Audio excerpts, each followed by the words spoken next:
Hey guys, welcome back to the channel, and today we've got the WPL C84, I want to say, or basically known as the Suzuki Jimny LJ50, back on the table. So, like I promised in my last video, we are gonna upgrade the living shit out of this.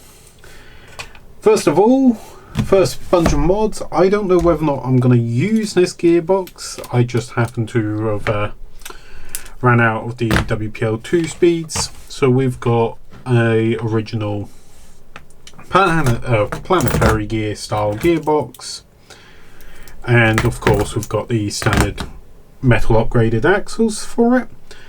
I am planning to pinch a couple bits off one of my other trucks just temporarily for this video, so we're going to be nicking the wheels off my C84-1, and apart from that I think we're going to strip the body down and have a little look at this new chassis, because we didn't actually do that in the previous video. Apart from that, there is a few other little bits and bobs I kind of want to do with it. We got a bag full of accessories and spare parts to add on to it, so I want to switch it over to a few of them.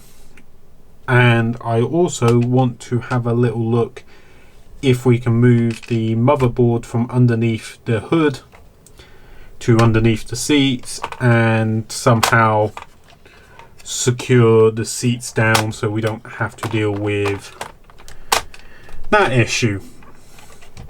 So, enough chit chat. Let's start dismantling it. Let's go.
So we've got the body off, and I am getting flashbacks to doing the FMS Jimny because there is so many goddamn screws on this thing.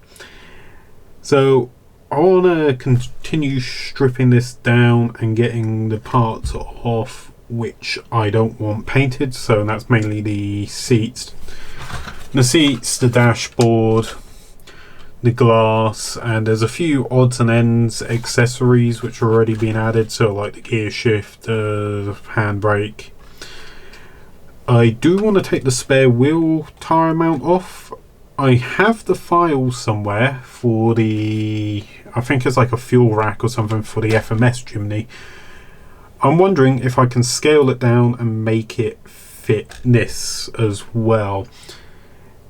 If you haven't seen the previous video where I took this out and unboxed this, you'll see I explained basically I want to paint this the same orange color as, basically making it a mini-me as a copy of the FMS one I've got. Just something a little bit more portable and hopefully try and make it more capable. The other thing I've got a slight concern about is how much pressure I have to put on these tabs to push the front grille out, because I want to paint the grille white, and I'm also a bit worried about trying to get these indicator lights and the bonnet latch pulled off. They look like they're quite a substantial like dome head on it, so I don't know how much force that's going to take and if it's going to destroy it. Anyways, I'm going to put that all to one side and focus on the chassis first of all, and get the axles swapped out, and yeah, let's see what I can do. I will admit it's kind of nice that the receiver is in its own separate compartment, like this little tub, but the only thing I see that being an issue is if that ever fills up with water, I do not see any way of it draining out of there. So I don't feel too bad with using that as a battery tray instead, but it is also nice on how much space that has got. So if you want to add your own electronics, that's got way more than enough space to add an ESC and a receiver in there. So good on you, WPL, for that. So enough chit chat, let's get all the chassis components swapped out.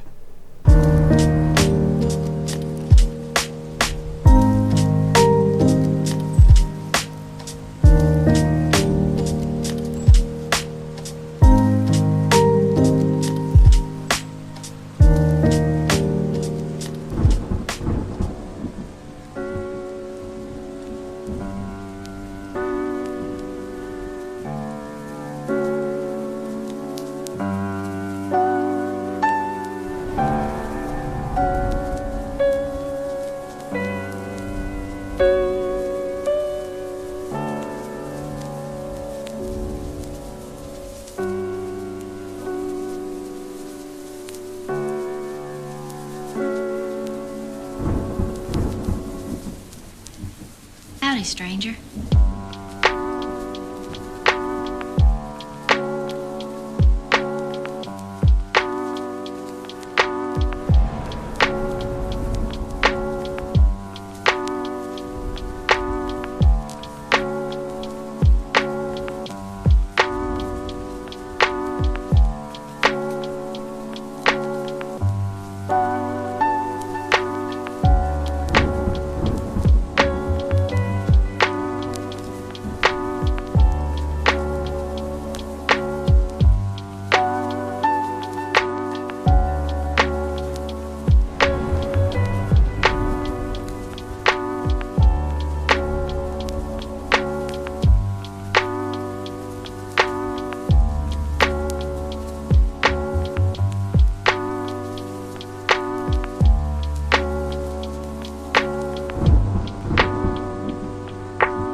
You're so odd. Just crazy. About you.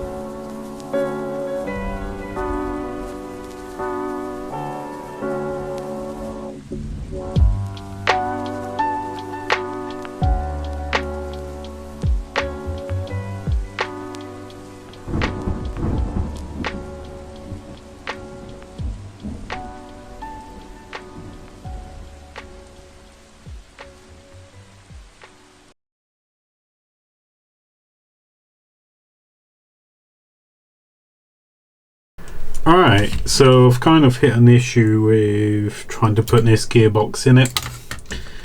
If I put it on the lowest mounts, it will fit, but I'm pretty sure that front drive shaft's going to come in contact with that motor. But I thought, oh, I'll flip it. If I can get it back out of the frame, that's going to be the next fun bit. If I flip it, then I'm going to have to flip the axles around. Because I thought if I flip it, then I can drop the gearbox a lot lower into the frame. So this one may actually be out of the question for the moment, so I may just end up running the stock reverse gearbox, which kind of does the same thing, but I like the metal gearbox in these. The other thing is, I do have a Tamiya sports tuned 370 size motor,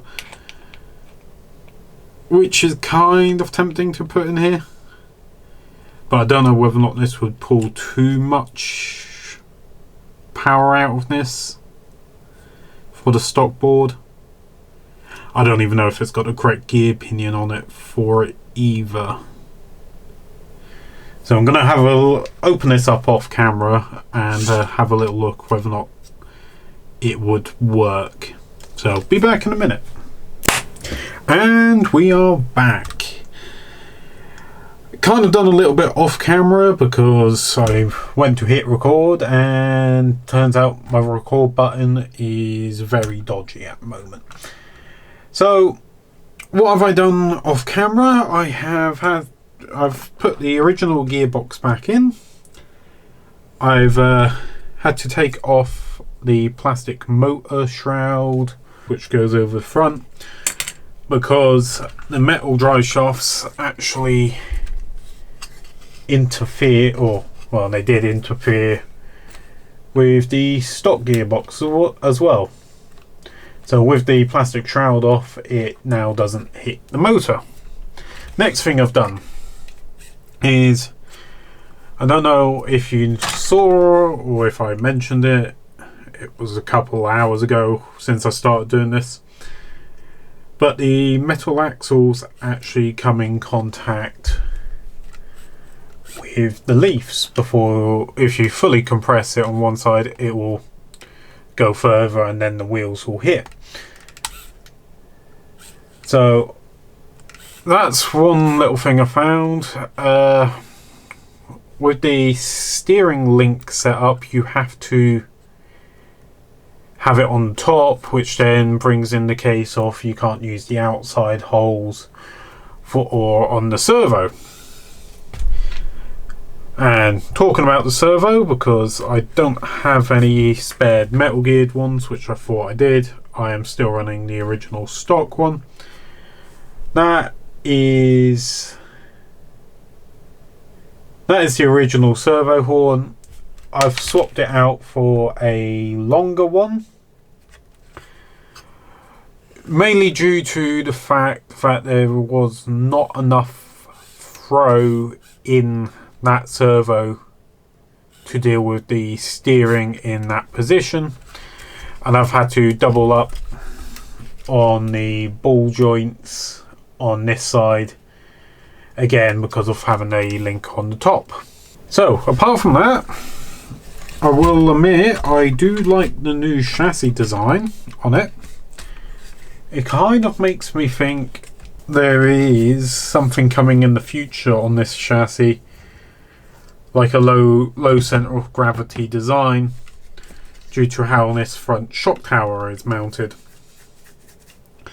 I did notice in the body, I did notice on the body underneath the seats, it looks like there is molded cutout sections which kind of line up with what appears to be like mounting points on the rear. You can see it in the plastic there. So I think the next step, I did say about moving the motherboard to down here, but I do not have any spare servo extensions, and it would also end up relocating the switch underneath the seat. So what I'm thinking is, when I put the body back on, I am just going to leave the fake engine out and just put the battery resting on top of the motherboard. May put a bit of foam or something so it sits a bit higher than that. Does also mean if I run it in water, I can see how deep it goes before anything else. Really, apart from that, and stealing the wheels off something else, I think that is the chassis almost done.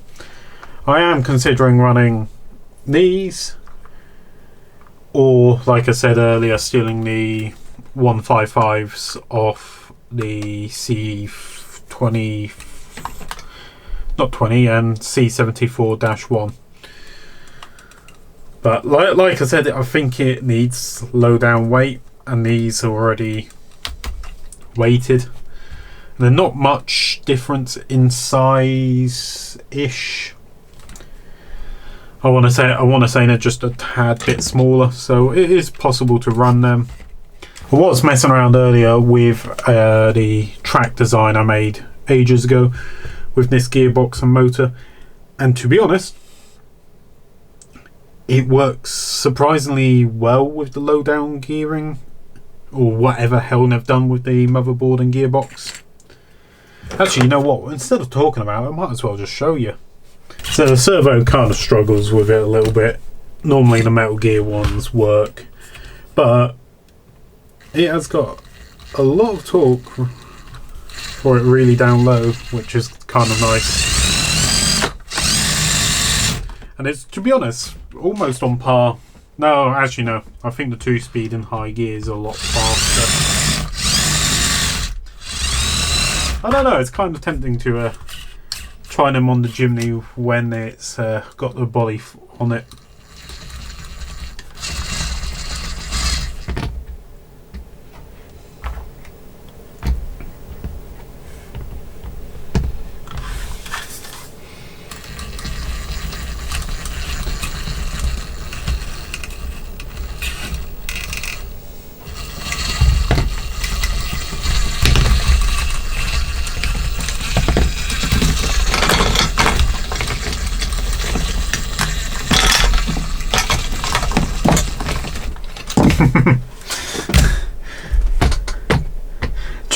This is just me prepping for the winter. Likelihood of me getting the likelihood of us getting snow here is quite low most of the time.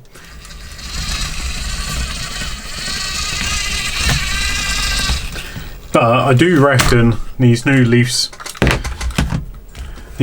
springs are very much helping with having enough twist in them to deal with getting over objects, which is nice. Anyways, enough messing around with these. I think it is time to move on to doing the body. Let's go.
And we are done with taking all of that accessories off.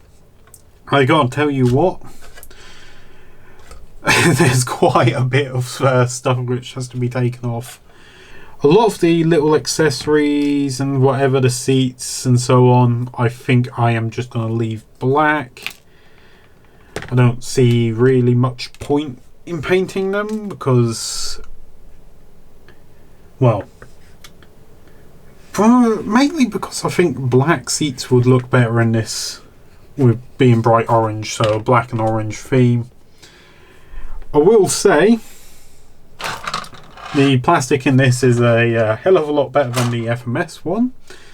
I only broke one plastic bit, which happened to be one of the pegs on one of the front indicators, and the other bits which kind of got damaged were the two rubber bonnet latch hooks, mainly because of how they've got like a pull tab to pull them through. Trying to get them to come back out the same way they went in ended up stretching them out a little bit and damaging them. So apart from that, I think that is all for tonight. I think I'm just going to bag up everything and make sure I don't lose anything, and we'll get on to doing the painting. Let's go.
Alright, so I've given everything a first and second layer coat of paint. Camera's not going to focus, but rear bumper's black. The controller, I don't know what is up with the paint though. Did it from quite a distance away, and once the can got cold it started to get very runny. Well, you can see there's a drip on that corner there. It was also the same with the body. I can't remember if it's this side or the other side, but there is a drip on the side, so I'm going to leave it for overnight and come back and sand off the areas which have got runs on it and then just repaint them. I know it's not going to be perfect because, well, it's an RC, it's going to get bashed, it's going to get scratched. So it is what it is, but it is nice to try and have it looking quite half-assed decent before you bash the living shit out of them. And we are back in the studio. So Painting kind of went well, kind of not. It seems to always happen with when I try and paint anything. So I did a bit off camera. I ended up doing the clear coat and also, well, giving it as many layers as it needed. One thing I found, if you do decide to paint the body, do not open the hood while you're doing it, or paint the hood separately, because the hinge gap on it, if my camera will focus, the hinge will hit the leading edge first and basically just push the paint back, and if you open it all the way, the bonnet rests on the top and leaves a nice line in the paint. So wait until it dries before you open that. Secondly, it's quite hard to get in between all the gaps in the interior. Apart from that, apart from accidentally hotboxing the paint with the heater I was using, and it's left little air bubbles in the paint, but to be honest, on camera, unless of course I catch it in the right light, if my autofocus works, you only really just see a little bit of it, which is fine by me. Because if I'm going to use it and trail it, shit happens and it normally gets scratched to all high heaven. Another thing you may notice is I've done the controller as well. So like I said about taking this black plastic trim off, you take that off first before you try and attempt to take the white one off, because I cracked the controller there. I did glue it back together, but my dumbass dropped it on the floor. Or I put it down on the countertop, and it decided it didn't want to live anymore and fell off it. For some strange reason, my autofocus is going really slowly. So, oh yeah, and I've also painted the steering wheel white, and I was gonna paint up the brake disc in silver and maybe paint the white lip black. I don't know. I just thought it looks better black and white. I've also got a few other modifications I would like to make to this. Basically print a larger trigger piece which will just clip on or glue on. Just because, like I said earlier or in the review video, if you're continuously trying to trail it and you're full throttle the entire time, these wings do kind of annoy you. So I want to bring a bit of a gap between the two fingers. So yeah. Anyways, I thought it wouldn't be one of my trucks if I didn't do something custom with it, apart from the paint job. So I'm gonna whip the front bumper off, and I'm gonna temporarily put the body back on the chassis, and then we're gonna go up to the garage and braze up some probably a front bumper for it, and maybe some rock sliders. Alright, so we're up at the garage, and baby Jimny, meet the full-size one, which I think it's only appeared in one video so far, and it's been an absolute nightmare. So this is our JA11, so basically what the WPL C84 is based off. And we almost got it fully roadworthy. Drove it to its first MOT and it decided to blow a fucking conrod bearing. So yeah, a lot of my time has been spent rebuilding this engine, and it is almost to the point where it can go for its MOT again. So instead of talking about that, let's get on with this little guy. So I've got, I think it's 4mm steel rod to use, and my plan is maybe just a simple-ish tube bumper which comes like halfway up ish.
So the bumper is done. It's not over the top, but basically I may have to trim. There's like a little lip on the bottom, but that will just slot in there, or I could space it out. To be honest, I kind of like the bit of a gap, but it's just a simple bumper. I'm toying with the ideas of doing rock sliders for it, just to add the weight down low. But then again, I do kind of like the look of no rock sliders on this. But then again, it does also add weight down low. The bumper adds weight up front, which it desperately needs. So yeah, I think we'll go back to the studio, have a little think about it, and if I do want to do it, I'll probably do it off camera after this video. So let's go.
we are about 90% done, but I think we are kind of running out of time for in this video. So yeah, I'm kind of happy how it's turned out. When I say it's about 90% done, I need to add the LEDs back to the headlights. I'm contemplating doing what Mark from Small Scale Adventures done in regards to the suspension, because to be honest it sits kind of high with the out of the box suspension setup. Real life size ones sit about here. So what he's done is he gets one of the pack leaves and puts it the other side of the metal leaves, which forces it down to sit a little bit lower.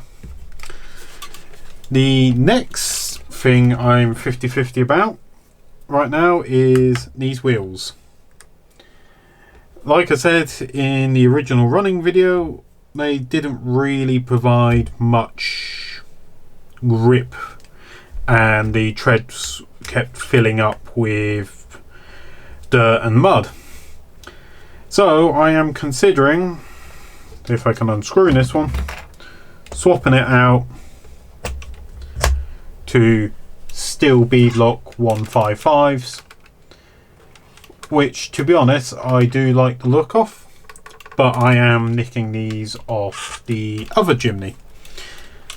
So yeah, apart from that, one other thing I wanted to note is mine didn't come with 4 of the door latches for doing the bars, so I'm currently missing one on this side. So I'm probably most likely never going to use the canvas cover again. I'm most likely gonna cut the door and get the hinge off that. Another thing, I need to look for a driver. I've got a Walking Dead figurine laying around somewhere, so I may end up using her as a driver for this. I'm not 100% sure yet. And another thing I want to add is I have decided to relocate the battery on top of the motherboard, so that all fits in there. And another thing I found is if you get all the wires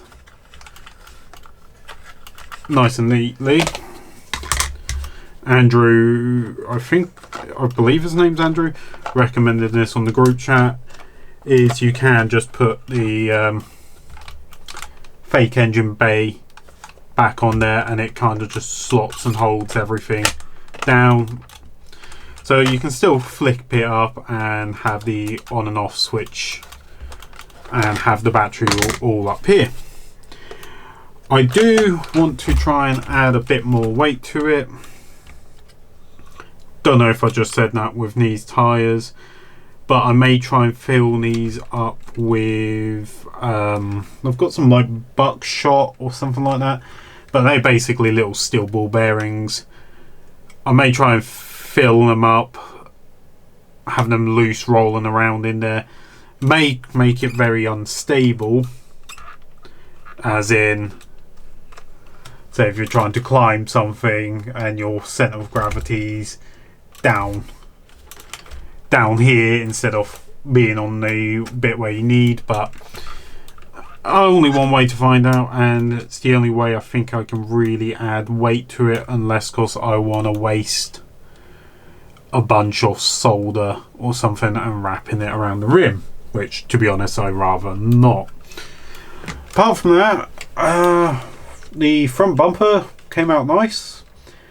I'm most likely gonna paint it black, but I have ran out of the toughened black paint I normally use for bumpers, and to be honest I kind of think it doesn't need the skid plate. Oh, not skid plate, the rock sliders. I think the lowest point on this is actually that gearbox. Comparing it to the C84, where the gearbox was kind of in line with where the rock sliders were. That was kind of necessary for this, but I don't think it's going to be necessary for this one because the gearbox itself sits too low. That's just going to catch on stuff. So yeah, please let me know down in the comments if you like this build. If not, let me know what you think I could do better with it, and please like, comment, subscribe, and stay tuned for the next episode. I'll see ya!